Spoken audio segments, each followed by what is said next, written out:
Welcome back to another video. Today I'll be reacting to 100 Men vs Gorilla. Everything you need to know from Casual Geographics. That debate was long. I'm so late to reacting to this, but who cares? Alright, let's get to it. 100 Men versus 1 Gorilla is just the newest online debate brought to you by people that have way too much time on their hands. And I'm no better, because here I am making a video about it. Because it's quickly gone from silly Twitter Men discussing sports, men discussing and fighting a fucking gorilla talk to what has to be a massive joke that I'm not in on. What's clear is one side is getting drastically overrated, while people obviously aren't taking the other side seriously. Plus, I love animals and arguments, so if you're looking for a video to eat your lunch with, or to be the soundtrack of your commute home, I'm going to break down the question you probably didn't care about in the first place.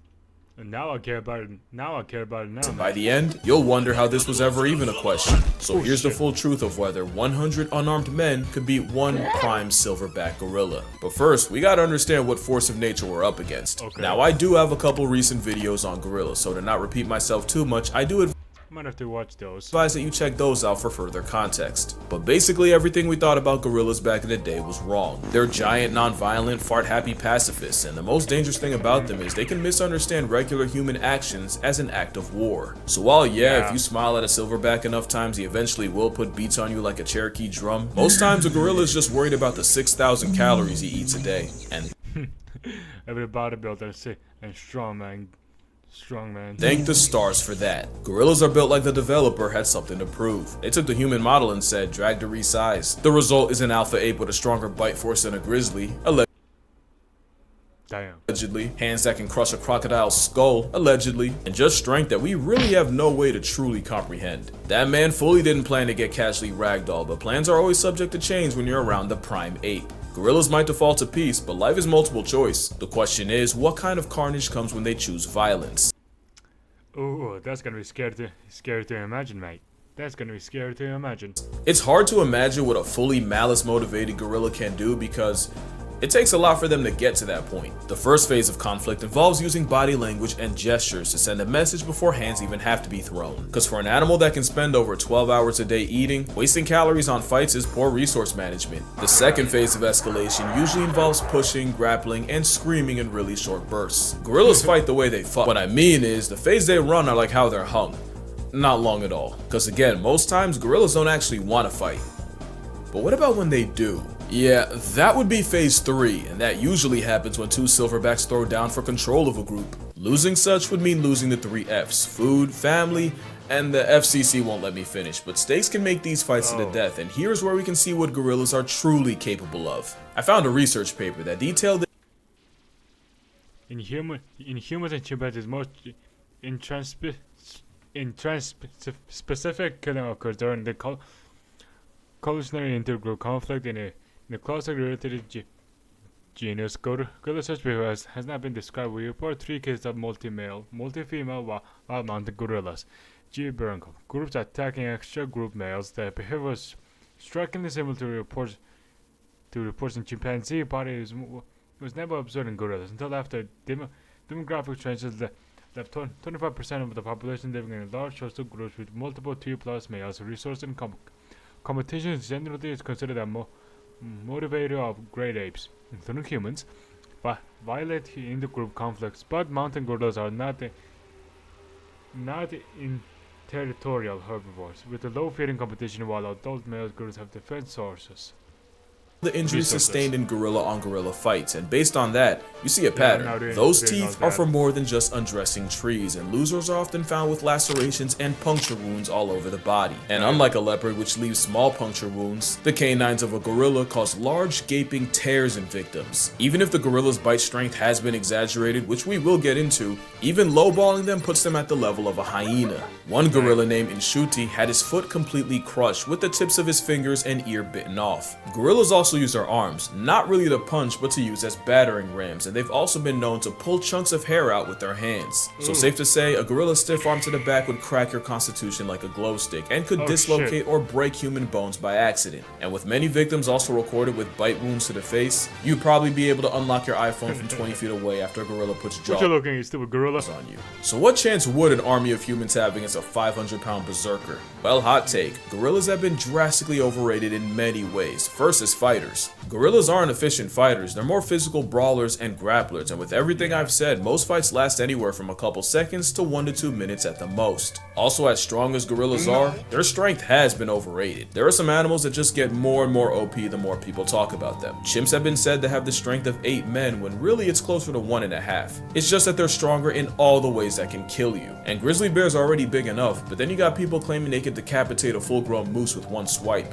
Now, what idiot would say that? And this debate has people swearing a gorilla would rip a whole man in half like a phone book with nary a sweat. I knew the gorilla propaganda peaked when this was an actual debate. Dr. Strange could conjure up 14 million realities. You won't find one where a plus-size protein-packing primate can do anything to a full-strength grizzly bear taking him seriously, especially since there's a much smaller predator known to give gorillas problems. Gorillas have been documented getting preyed on by African leopards. Even with jungle leopards being bulkier due to less competition, that's still an at most 180-pound cat past tensing Optimus Prime.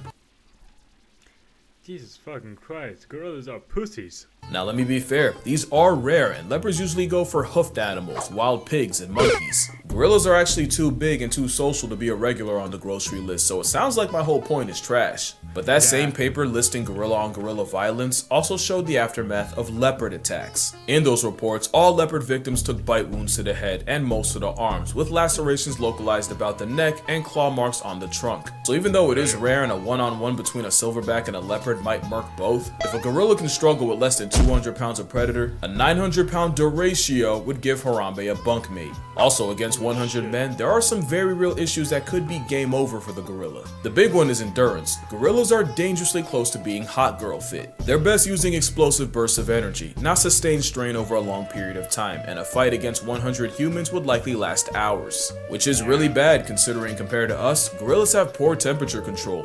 Gorillas don't have as many sweat glands as humans, and if we're talking about mountain gorillas, the thick fur would make it a 1-on-1 versus 1. The men, and the risk of heat stroke. That is if the ape doesn't just have a heart attack. Cardiovascular disease is the leading cause of death in gorillas in zoos, and 70% of male gorillas in zoos suffer from heart disease that'll past tense them prematurely. No wonder there's so few. There are many.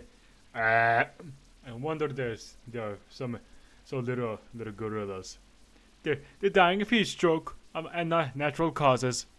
Now that might just apply to zoo gorillas, but it's still a factor. Another is the very temperament of the gorilla is highly non-confrontational. They're more likely to run away than run a fade. But most importantly, the brawling, grappling build is not a good combat style against multiple enemies. We know that cause forging together and another African predator.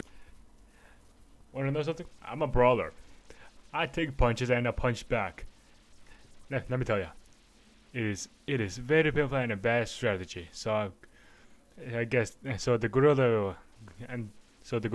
must know. That's been giving gorillas hell, and you may not have even realized it. And it's weird because for a while, gorillas and chimpanzees seem like they were on good terms. They've been recorded foraging together, and they'll even have their version of primate playdates. That all changed when the chimps started chimping. A couple years ago in Luongo National Park, scientists witnessed a gang of 18 chimps jump a gorilla family of 5. That's 3 females, 1 baby, and a silverback. The turf war lasted an hour, and even with the silverback apparently testing ragdoll physics, throwing chimps in the air, and even managing to injure 3. Eventually, he was surrounded and chased off by 9 chimps. The adults got away, but the chimps managed to snatch the baby gorilla of the group, which was promptly eaten. The second attack involved 27 chimpanzees and 7 gorillas, and this time, the silverback made a business decision and immediately climbed out of the trees and fled the scene. Yes, comparing chimps to humans is comparing durians to jackfruit. The moral here is the one gorilla can not only be overwhelmed, but neutralized by numbers. Because if there's one thing that's being dangerously underrated, it's the power of friendship. Don't laugh, I'm serious. If you remember this picture, then you know this was the 100 Men 1 Gorilla of 2018. It's pretty self-explanatory. Everything here is coming for your life except the 2 you picked to run defense for you. And I'm just gonna kill the suspense. If one of those picks isn't the 10,000 rats, you have no idea how big 10,000 is. Add eagles for aerial support and the rest of the field would have over 200 rats to deal with each. And it's cause the power of plurality is one of the most broken strategies in nature. Bruh, they're jumping. They're jumping like Jujutsu Kaisens. Jump Kaisen. Motherfucker. It always goddamn numbers. It always the numbers advantage. Oh my god. Mobbing refers to an anti-predator behavior where prey animals approach, harass, and sometimes attack their own predator. It's how one animal can shift an almost impossible matchup in their favor. One hyena to a lion is a chew toy. Add 20 and it's a life lesson. Pilot whales have been on record chasing orcas out of high competition areas and even actively following the sounds of orca hunts. There's plenty of examples of weaponized unity in nature, but probably my favorite case of what's akin to a mob happens off the coast of South Africa, where fur seals have to risk their spot on the census every time they check the fridge, cause the seals can't go out for groceries without the chance of running into the biggest predatory fish on earth. Every year, great white sharks will gather around fur seal nurseries and snatch any inexperienced pups. The problem is so many sharks show up that a seal can dodge one great white right into the jaws of another. You've seen this movie before, but there's an alternate ending. Scientists have recorded fur seals squatting up into one giant group and using their numbers to turn on the sharks closing in. And as the mob gets bigger, the seal force gets more confident, leading to them escorting the 20-foot assault submarines back out to sea. So with all this, now it doesn't seem like a stretch to favor 100 men over just one gorilla. You could argue that the seals and the other mob merchants aren't actually getting physical with their final boss. That's true, everyone's asking if 100 men could off a gorilla, no one's asking how. Well, that's why I'm here. But first, obligatory, don't try this on a gorilla, or at least don't blame me for the consequences if you do.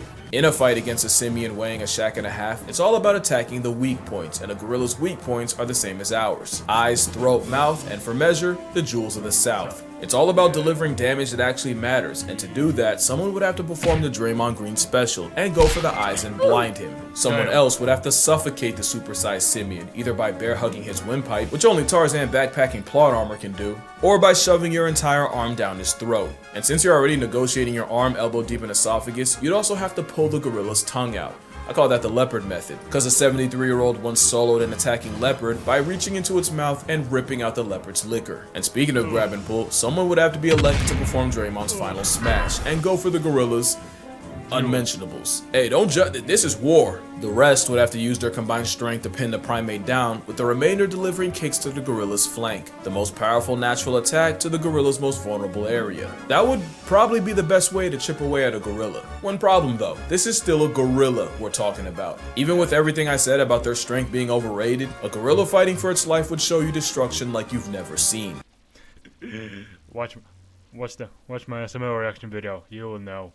Watch my SML reaction video. It doesn't matter how many men, the method, or the facet, for those first few, their only outcome is a closed casket. Even if numbers eventually win, those first dozen or so men would be horrifically maimed, mutilated, or straight up murked. You can argue that if I can mention that 100 men running over the hill would intimidate even a gorilla, witnessing men getting mauled and disfigured would inflict psychological damage. There's an argument that witnessing the sheer carnage would weaken the resolve of the others, destabilizing the army. And you have to remember, if mobbing is natural, doing so in a way that guarantees a portion of your team sees Tupac live isn't. Even animals like hyenas will fall back if they sense they don't have enough of an advantage in a clan fight. But there's a catch. The tweet that started all this said, "Dedicated to that shit. Surely if men can watch bunkmates get blown to bits in a war, then you can find 100 willing to die by the gorilla. If they can withstand the visceral reaction of seeing jaws getting detached, limbs getting dislocated, and a field of open fractures, 100 men would definitely beat a gorilla." And moral of the story, we have strayed so far from the halo of Harambe.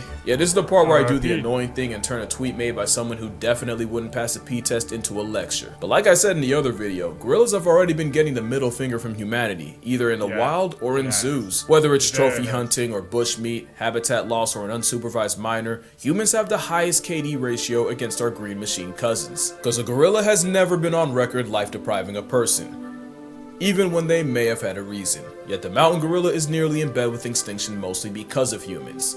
But not all humans. Some dedicate their entire lives to the welfare of this giga ape, which is why I will be donating to Virunga National Park. Shout out to them, man. Donate to it all. I'm trying to find the link and link in my description. Not only do they treat and protect the gorillas there as family, they often have to risk their lives regularly going against poachers. That and the fact that I made a video detailing how to murk an endangered species makes my soul itch, so link down below if you'd like to donate as well. I'm not kidding when I say they're family. This man was seen comforting one of his young gorillas after his mother died. And fun fact, Virunga National is where we got this gem. But yeah, that's gonna do it for this video. Fun little video that nobody should take seriously. Nah, but I think I'm gonna start doing Yeah, I don't take it seriously. It's just for content. The animal versus animal face-off videos again, so let me know what animal matchup you'd like to see me yap about. There's one I've been wanting to get into for a while. Friendly reminder that I have a book, 100 Animals That'll Bleeping End You. I'd say more, but the name's no marketing. Okay. Also, I have a Patreon, but reminder that your money's probably just gonna buy me lunch, so don't spend a check unless you've always wanted to indirectly feed me Wendy's. Or you might just fund my next trip. I mean, all this talk about gorillas, who knows, maybe I'll go see one. Oh shit. But yeah, drink water, hug your mother. Yeah, please don't gang up on a gorilla. They've been through enough. And I'm gonna see y'all in the next one. It was kind of geographic justice, right?